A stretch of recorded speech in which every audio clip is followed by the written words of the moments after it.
Moving on to some Disney talk, like I just mentioned, much has kind of been come out news-wise in terms of Disney and everything since I last kind of talked about it, and I want to kind of give my updated kind of opinions on stuff that's going on around the parks these days, mainly just in Disney World down in Orlando, over to Hollywood Studios as well, since more stuff has been updated. Has been announced since I've last kind of talked about it. I kind of want to give my overall opinions on that. I'm going to start off with the Hollywood Studio stuff first before I head to the Animal Kingdom stuff, just because that's something that's been announced months ago, so it's not as relevant. But I still want to talk about it, kind of give my thoughts and overall kind of feeling on that front. In terms of Hollywood Studios, though, because the last time I talked about it, it hadn't been announced exactly where location-wise everything that was announced is going, in terms of the new Monsters Inc. roller coaster that was going to the park and everything, and what was going on in terms of Muppets and everything, and location of where that ride was going to be.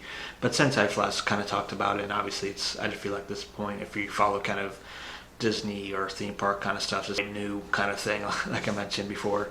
It was announced a couple months ago, but 3D is officially closing the Monsters ride that's coming there. So one appears to be one that was already kind of thought about in terms of area where everyone kind of expected it to kind of go and everything when it was first announced.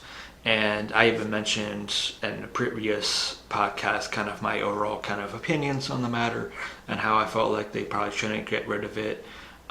Just because it was the last thing Jim Henson worked on. So on that aspect, I'm not the biggest fan of them kind of getting rid of it, but I understand why, because if you've ever gone to Hollywood Studios or anything, you always see it's no longer than a 10-minute wait, which really just means the next showing or whatever.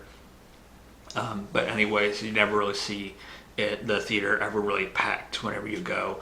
At most, you may see it on a very hot day or a very crowded day, or if you just happen to come down to a downpour and you know it's about to downpour, so you have to stay out of the elements for the next 10-15 minutes or so. And that's really it in terms of going to go see it. I feel for the average person, not, if you're more into the Muppets or whatever, then you're probably maybe something you would want to go to all the time. But what I do like is that the Muppets aren't leaving Hollywood Studios. Obviously, they're just moving and being replaced. They are replacing Rockin Rollercoaster. They're just getting a retheme to Muppets, which I kind of like, because I feel like for the most part, in terms of Rockin Rollercoaster, a lot of people kind of like it ironically, just because of the pre-show and everything with Aerosmith, and how you go into them producing a new record coming out and everything, and I feel like so many people kind of like that ironically, not unironically kind of thing. So I would be very interested in if it goes well in terms of how they input or bring the Muppets into it. I feel like the way it can go around can be so cool and everything, and so much fun.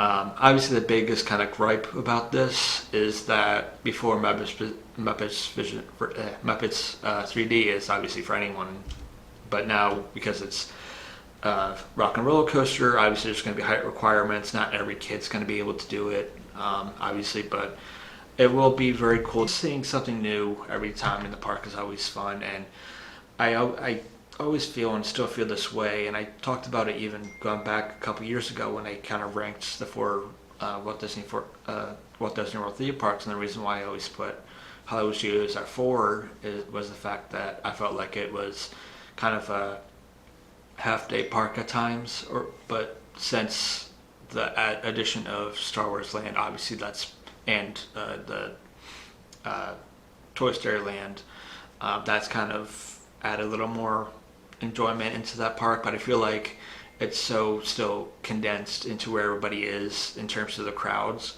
So to me, I feel like having the Muppets go over to Rockin Rollercoaster will help the crowds down that way, and not just go to Tower of Terror.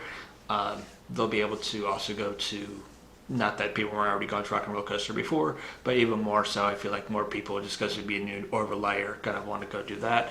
Plus, in that little area in Muppets, that's going to be a much higher kind of amount of people going to see that, just because that's going to be a new attraction in general, and see how Disney goes about doing a hanging roller coaster versus the other roller coasters they've done in the past. So that is something I am interested to see how they go in the next couple years with that. So it's going to be interesting to see. But yeah, that's just kind of a quick little update in terms of Hollywood Studios, kind of my overall kind of feelings on that.